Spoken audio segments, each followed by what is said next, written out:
Hello everyone, welcome back to my channel. ఈరోజు కలియుగం ఎలా ఉండబోతుంది అనే విషయం గురించి శ్రీకృష్ణుడు చెప్పిన సమాధానం ఈరోజైతే తెలుసుకుందాము. కలియుగం ఎలా ఉంటుంది అన్న పాండవుల ప్రశ్నకు కృష్ణ భగవాను సమాధానం. ఒకసారి ధర్మరాజు లేని సమయంలో మిగిలిన నలుగురు పాండవులు శ్రీకృష్ణుని కలియుగం ఎలా ఉంటుంది అని అడిగారు. శ్రీకృష్ణుడు నవ్వి చూపిస్తాను చూడండి అన్నాడు. 4 బాణాలు 4 దిక్కులకు వేసి తలో దిక్కుకు వెళ్ళి ఆ బాణాలను తెమ్మన్నారు.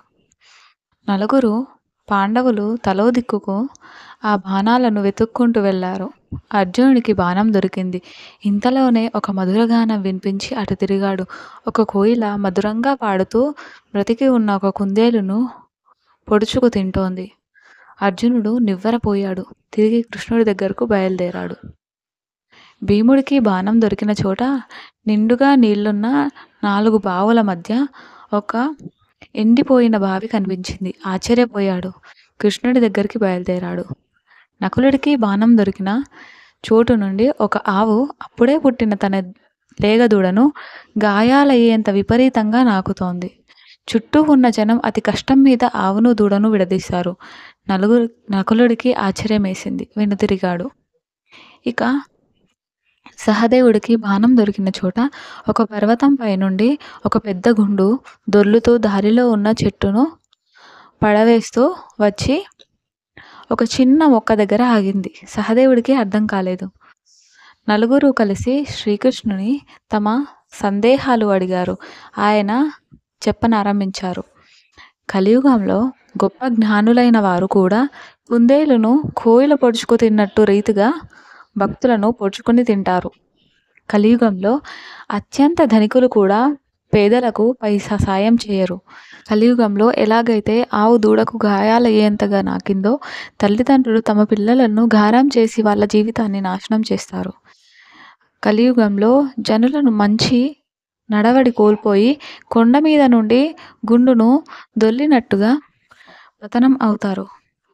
భగవన్నామమై చిన్న మొక్క తప్ప ఎవరూ కాపాడలేరు. అలాగే వీటికి తోడు శ్రీకృష్ణుడు ఇంకో 20 సంకేతాలను మనకు తెలియజేశాడు. అవేంటో తెలుసుకుందాము.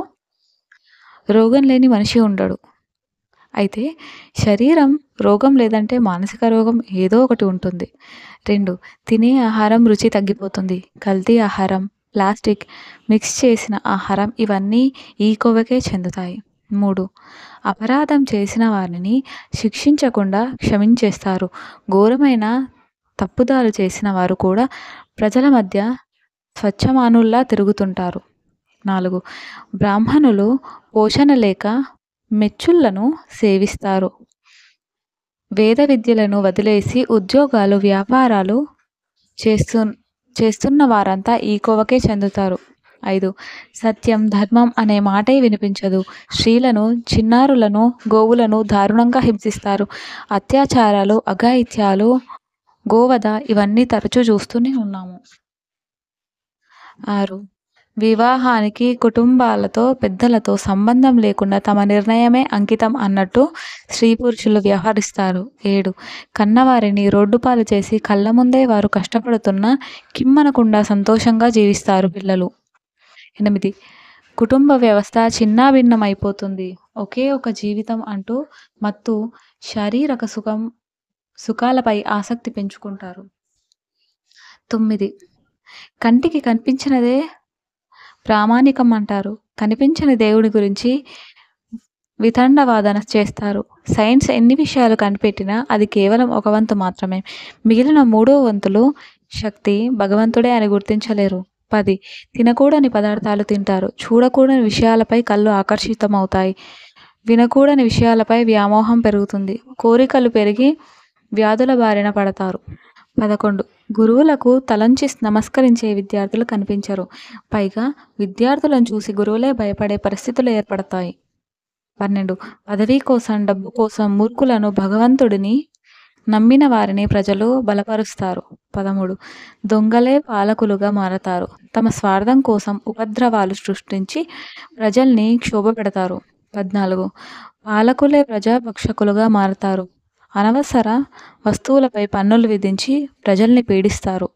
15 యక్షయాగాదులు జరగగా ప్రకృతి క్షోభిస్తుంది.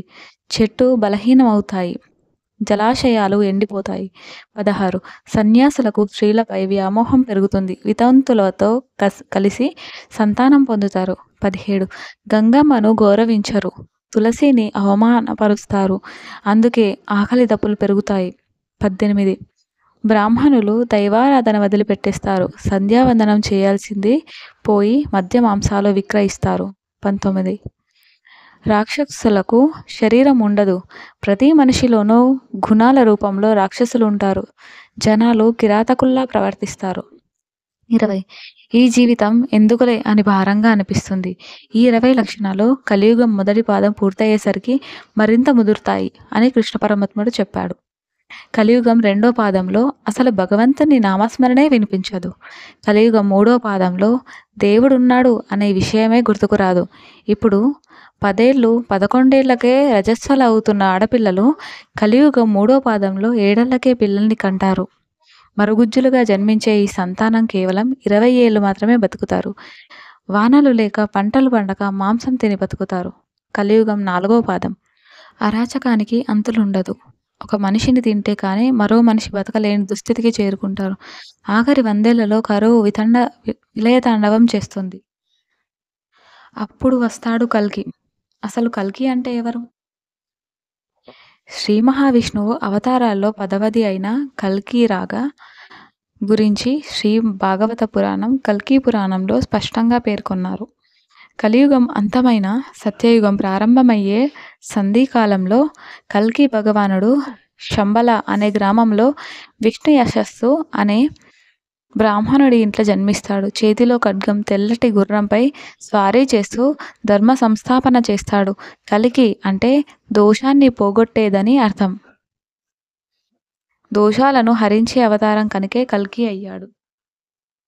అలాగే కలి అంటే ఎవరో కూడా తెలుసుకుందాం.